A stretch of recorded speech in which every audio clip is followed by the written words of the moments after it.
Hello Mouthpiece fans. I've got a rare treat to show you today.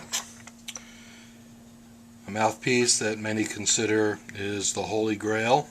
It's one of many Holy Grails. This is a New York Meyer Brothers 5M Alto mouthpiece. It says Meyer across the bottom. The Bros, B-R-O-S, is in a small font right across here. It's a little faint because it's been scuffed by a ligature. It says New York right on here, medium chamber. The 5 is on this side. The M is on this side. I believe this is all original. It was sent to me by a client who said, check it out. He thought there might be something wrong with it. My measurements have shown it to be pretty much perfect the way it is. The only thing it has on it is a little nick on the outside of this tip rail, which I don't think hurts it. It's got some marks from the ligature, so it's been played.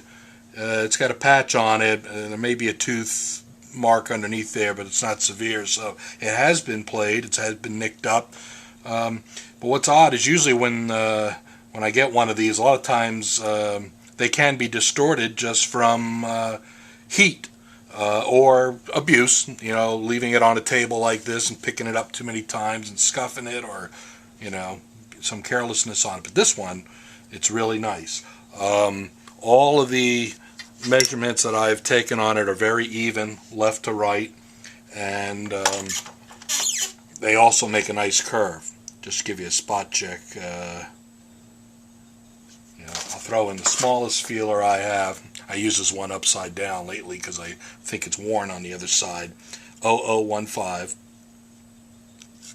and here just it's around 39, or just a tad over. I'd call it 39.1. Another spot check with my 37. It's in the middle. You can see real even right across. That's the way it is all the way up. So what I get is, like I said, a facing length of 39.1. Tip opening, I get 0.72 on one gauge, 0.73 on another, which I think is a little more accurate.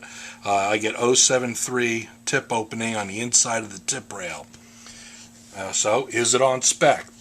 One resource we have is the classic article that Ralph Morgan wrote, or got published back in 1995, and this is available on the web from Sax Journal. A saxophone mouthpiece, a Meyer is a Meyer is a Meyer. It's got a table in there for alto sax mouthpieces as well as tenors. It's caused some confusion over the years because it says 1939 models, 1970 models, and the gist of his article is why'd they change stuff and things of that sort. But it also implies to a lot of people that the change was made in 1970, and this is not true. The change was made shortly after 1939, perhaps in around World War II, to use these numbers, because this mouthpiece is definitely older than 1970. It's 40s or 50s. I know that because I've had some clients send me these, and they said, oh, it belonged to my father. He gave it to me, and he said he bought it new, da-da-da-da-da. So I have a nice provenance on some of these mouthpieces. This one I don't know the history for sure. But anyhow, you go and look up 5M on this chart, and it says that the tip opening target should be 0.71. And I said this was a 72, 73, pretty darn close. You have to have a little bit of a tolerance. And even some even question whether or not this 0.71 was measured at the very tip, or inside the tip rail, or somewhere in between. Well, if it was measured, if I measured this mouthpiece at the very tip, it would measure even larger than 0.73. It'd be like 0.75 or so. So 0.71 probably is inside the tip rail. And then the distance on the facing gauge, using an 0.0015 inch thick feeler, very thin, is what tells you this length. And on the chart it says 39.6. and I said I got 39.1, so that's pretty darn close in my book. I mean, you know, that's actually, it's, you know, 19.8 millimeters it says here, so I get 19.5, 19.6. And some have questioned whether or not, well, it says on the glass gauge.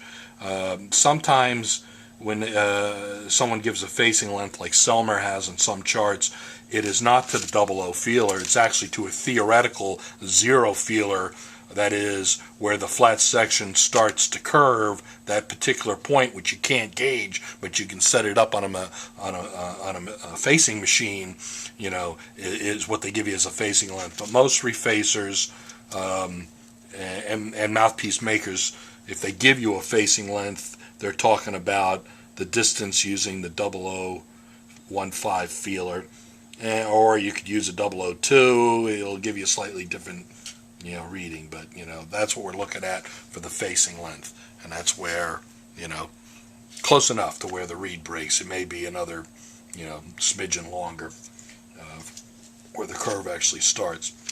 So how does this facing, you know, this gives you 2 points. It gives you the tip opening and the facing length, but it doesn't tell you anything about the curve in between. So as it turns out, this one measures pretty close to being a radial. I have measured others that have a slight ellipse to them, whereas it's a little flatter back here, a little more curved up here. But you know, so 2 points don't make a curve. You need to know something in between to really make this mouthpiece. So it's just a guideline. But I'll show you what this plotted like when I made my measurements.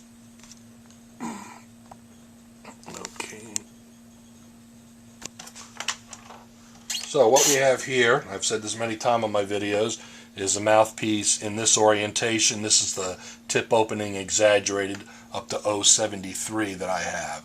Each one of these dots represents a place where I have a data point for one of my particular feelers. Like this is 037.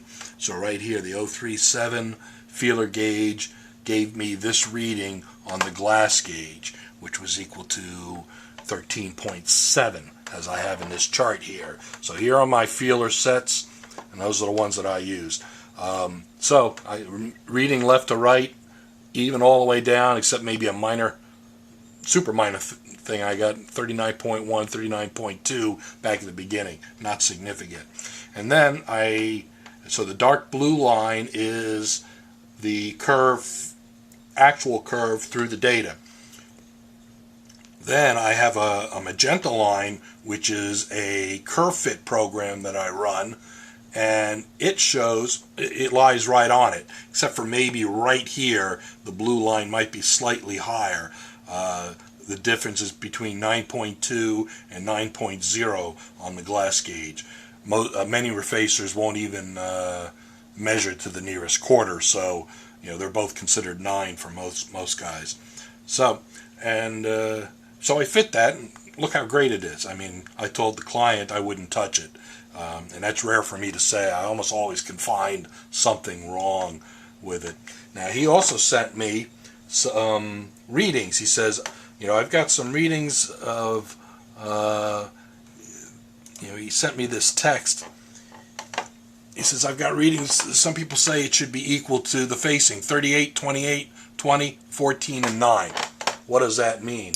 Well, there's a classic, let me show you back here again. There's a classic set of feelers that many refacers use that are incremented like this, that you can, this is an old Eric Brand repair manual. Eric Brand's out of business, but you can still get this manual from Ferry's Tools. I don't know if they sell the feelers, but Music Medic does, and so does Theo Wanny. Sometimes they match this, sometimes they don't. They might have a couple extra, but it starts with the 0015, 10, 24, 34, and 50. And I believe those are the 5 feeler gauges corresponding to the curve that was sent to me to compare it to. I don't like this set of feelers. It's inadequate. I think the gap is too large between here and here, so I added another one. I think the spacing is odd. It jumps from 10 to 24 and then only 34 and then jumps here, so I've evened this out a little bit, and I use my own set of feelers. So getting back to my plot, if I take these and I over here I plugged in the classic feeler set, and let me show you what that looks like. If I overlay that on the plot, I get something like this. Let me turn off the light. Okay. So, over here I have a low spot, no, a bump, and over here a bump.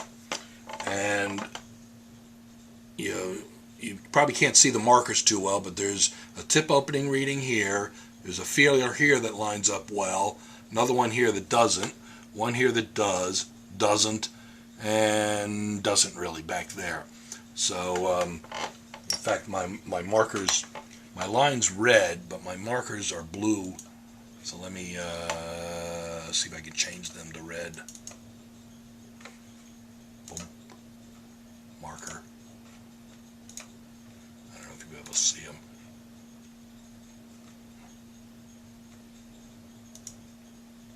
Marker options. Okay.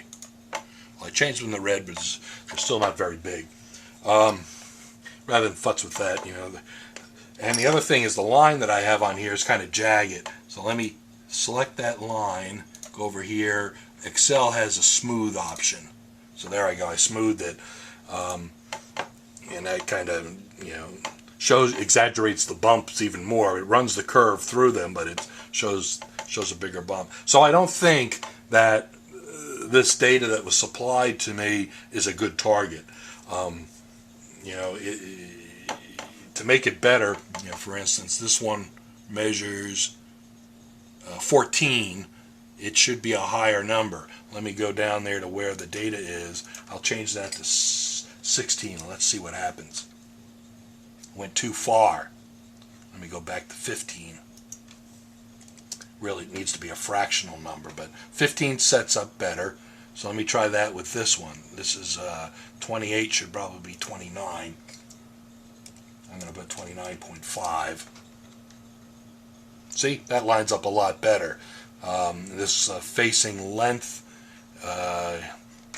for some reason I had is 38. Let me make that a 39. And see, that looks a lot better. So the red line, it's still a wavy in spots, but that would fix that data set better. So I rarely use numbers sent to me because, now the reason that this could be off too is that the person who supplied the readings has a set of feelers that are worn. They could be thin in spots and they drop in differently on the glass gauge. So, but let me, unselect those targets, go back to my original. So the other thing I wanted to point out here is that this curve, plays really well, but I have a personal preference where I actually like the facing curve a little longer than that. So even though it's a holy grail for one person, I'm going to show you, for instance, that, and I wouldn't change this Meyer because it's just, it's a beautiful piece. But if somebody had a modern Meyer made by Babbitt or something and wanted to try something that I think is better, I would use a curve like this. The magenta line, it's a little longer. I made a curve that starts at 44 rather than 39 or 40. So that allows the reed to start bending sooner, and the result is it's a little bit easier of a blow, and the low notes come out easier and rounder. On alto, it's not as important, but on tenor and bari, it really helps the low note response. And if it blows too easy, the two things we can do, we can make the tip opening a little larger, and we can make the curve a little more elliptical. That is, it curves faster in this area. You can't really see it that much here, but this has a slight ellipse to it, so it gives some resistance up here and less resistance back here. So with more resistance up here, it gives you something so that the palm keys don't close off so easy.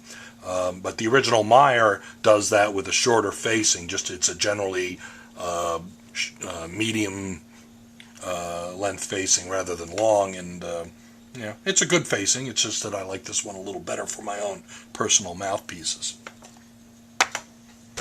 So there you have it. You know, one person's Holy Grail. These are very expensive. It goes for over $1,000. Some people try to get two for them, but probably a fair. This would be a fair price at $1,200, I think, just because of supply and demand. I think we could get you almost the same thing with a modern blank. There are some differences inside. In fact, I prefer. I played on a Meyer for a number of years.